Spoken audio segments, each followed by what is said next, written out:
مشاهدينا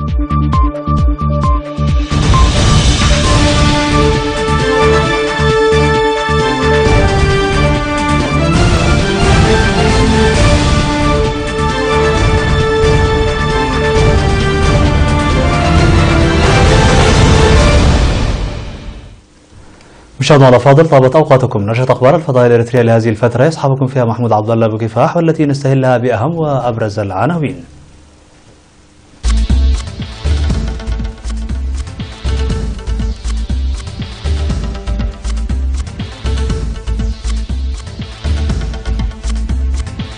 الاحتفال بالذكرى 41 لتحرير مدينة نقفة.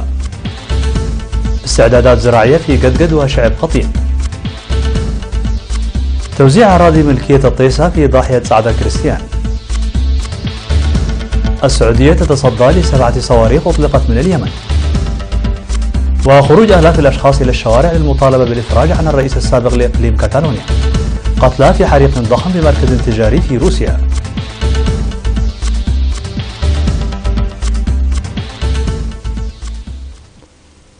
مرحبا بكم. للعناوين إلى التفاصيل. نظم في 24 من مارس احتفالا كبيرا بالذكرى 41 لتحرير مدينة نقفة.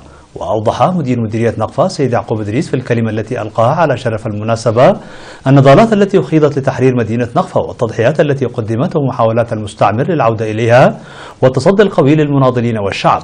وقال أن نقفة لها مكانة خاصة في تاريخ نضال الشعب الإريتري باعتبارها رمز الصمود والانتصار وعدم قدرة العدو للعودة إليها مرة أخرى بعد تحريرها. وأشار السيد عثمان طلوق من اللجنة المنسقة للاحتفال إلى أن الصمود الذي شهدته نقفة وضواحيها والتضحيات المقدمة هي الأساس للتطورات اللاحقة، وأن أنشطة وفعاليات الاحتفال التي أعدت تعكس ذلك. من جهتهم قام أعضاء جمعية جماهير الساحل المشاركين في الاحتفال بزيارة إلى النصب التذكاري للشهداء في المدينة، وقدموا شرحا لطلاب مدرسة صبرا بشأن البطولات والتضحيات التي قدمت لتحرير مدينة نقفة وضرورة المحافظة على ذلك الإرث النضالي. هذا وقد حررت الجبهة الشعبية مدينة نقفة في 23 من مارس عام 1977 بعد حصار ومعارك استمرت ل6 أشهر. يقوم مزارعو قدقد وشعب قطين بنفير لبناء وصيانة الحواجز المائية لتحويل سيول المرتفعات إلى مزارعهم ومن ثم الحصول على محصول وفير. وأوضح مدير المديرية السيد أبو بكر إبراهيم لدى لقائه المزارعين بعد تفقده الأعمال الجارية أن إدارة المديرية ستقوم بكل أوجه التعاون لضمان فعالية الأنشطة التي يقومون بها باعتبار أن ضمان الأمن الغذائي يعتمد على توفير المياه. وأشار المزارعون إلى أن العمل الذي يقومون به يأتي في إطار أعمال النفير الجماعي التي تعتبر إرثا ثقافيا تتوارثه الأجيال، داعين إلى توفير الدعم الآلي ليكون الإنتاج بمقدار الجهد المبذول. في غضون ذلك دعا مدير مديرية شعب السيد أبو بكر إبراهيم لدى لقائه مزارعي تيلوك وقدقد ومنشب وقيرو إلى تقوية التأطير والمشاركة الشعبية لرفع الإنتاج والإنتاجية، مؤشرا إلى دور حماية التربة وحفظ المياه في رفع الإنتاج. وقال أن الخدمات الاجتماعية وخاصة التعليم والصحة أحدثت تطورا في الحياة المعيشية للسكان وتطور المنطقة مما يتوجب الاستفادة منها جيدا.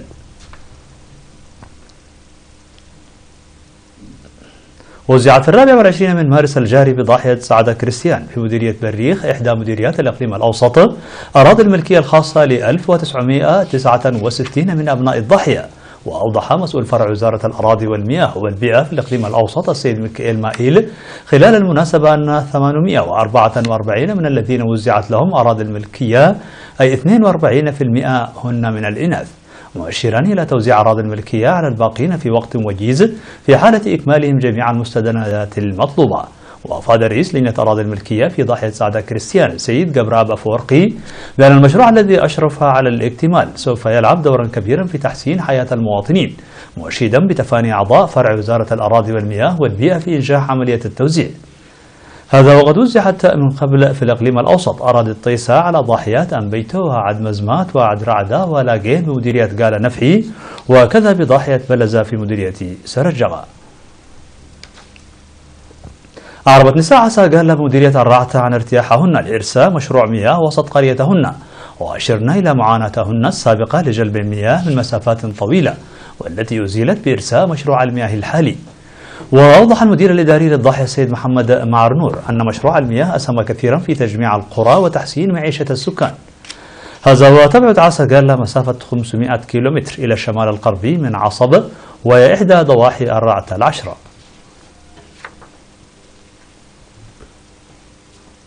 دعت مديرية حقات السيدة آمنة حاج عثمان إلى الدفع ببرنامج تعليم الكبار الذي يشهد تطورا ملحوظا في المديرية، وناشدت في الاجتماع الذي عقد لتقييم تعليم الكبار بضرورة تقوية المرأة من جهودها لضمان مشاركتها ومنافستها في التعليم باعتباره أساس التطور. وقال مسؤول تعليم الكبار في المديرية الأستاذ قرز جهير برهاني أن 950 من الإناث يتابعن الدراسة في 26 نقطة بالمديرية، داعيا إلى تعزيز الجهود لرفع المشاركة المتدنية للذكور في البرنامج. ومن جهة أخرى عقد الاتحاد الوطني للمرأة فرع إقليم عنسبة سمينارات في ضواحي المديرية لرفع وعي المرأة في المجالات الاجتماعية والاقتصادية والسياسية.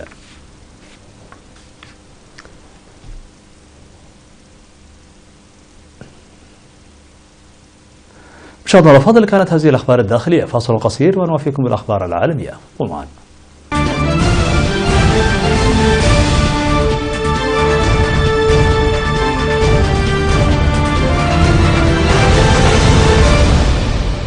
على الصعيد العالمي، تصدت السعودية ل7 صواريخ أطلقت على أراضيها من اليمن الأحد، فيما يبدو أنه هجوم للحوثيون يتزامن مع الذكرى الثالثة لبدء هجمات التحالف بقيادة السعودية على اليمن، وذلك حسب ما أفاد المتحدث الرسمي باسم التحالف. وقال المتحدث الرسمي باسم التحالف أن 3 صواريخ كانت باتجاه الرياض، و1 باتجاه خميس مشيط، و1 باتجاه نجران، و2 باتجاه جازان. وأدى اعتراض الصواريخ إلى تناثر الشظايا على بعض المناطق السكنية، وقد نجم عن ذلك مقتل مقيم مصري 1 وإصابة 2 آخرين، كما حدثت أضرار مادية حسب ما قال المالكي.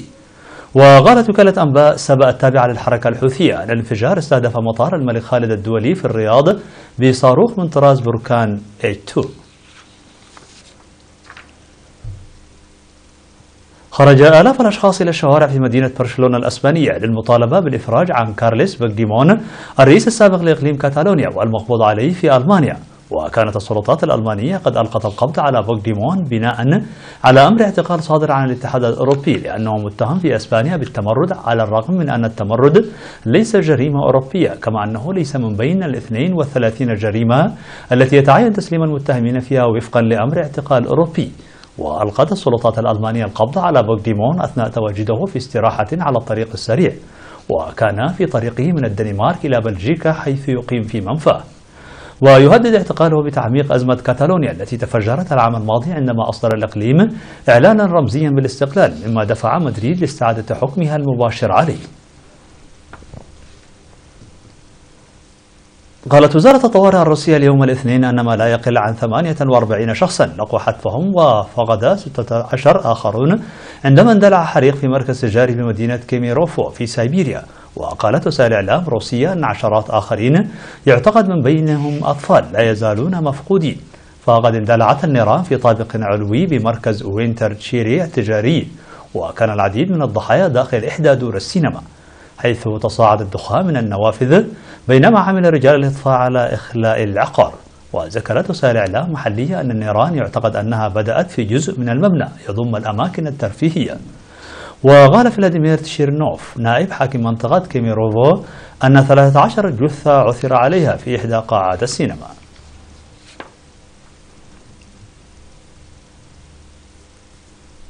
انطفأت أنوار أهم المعالم السياحية في العالم بمناسبة الحدث العالمي ساعة الأرض الذي يهدف إلى مواجهة التغير المناخي والحفاظ على البيئة، بعد أوبرا سيدني وناطحات السحاب في هونغ كونغ والكريملين وبرج إيفل. انطفأت الأنوار في القارة الأمريكية في إطار النسخة 11 من مبادرة ساعة الأرض التي تهدف إلى حشد الصفوف لمواجهة التغير المناخي وحفظ التنوع الحيوي. وقال الأمين العام للأمم المتحدة أنطونيو غوتيريس أن مبادرة ساعة الأرض تأتي في وقت يجد الناس والأرض أنفسهم تحت الضغط. وأطلقت مبادرة ساعة الأرض في العام 2007 مع حدث واحد في سيدني، إلا أنها باتت الآن في عامها 11 تقام في كل أرجاء العالم لهدف التوعية بمخاطر الاضطرابات المناخية.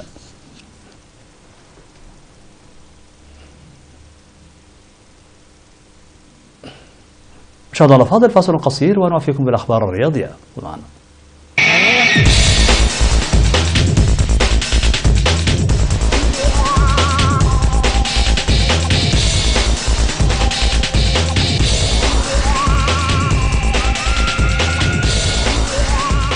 على الصعيد الرياضي يحضر ليفربول عرضا جديدا لنجمه محمد صلاح للحيلولة دون رحيله عن النادي الإنجليزي يتضمن زيادة راتبه الأسبوعي إلى 200 ألف جنيه استرليني. وقالت صحيفة ميرور البريطانية أن ليفربول أعد هذا العرض خصيصا لمنع صلاح من الانتقال إلى ريال مدريد الأسباني الصيف المقبل.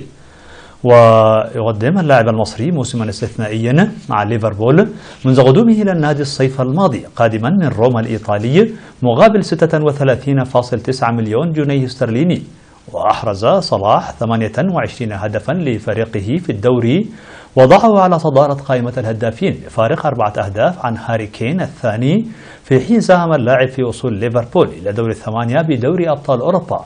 وارتبط اسم صلاح بالانتقال إلى ريال مدريد أو قريبه برشلونة ليلحق بزميله السابق فيليب كوتينيو الذي انتقل إلى كامب نو في يناير الماضي.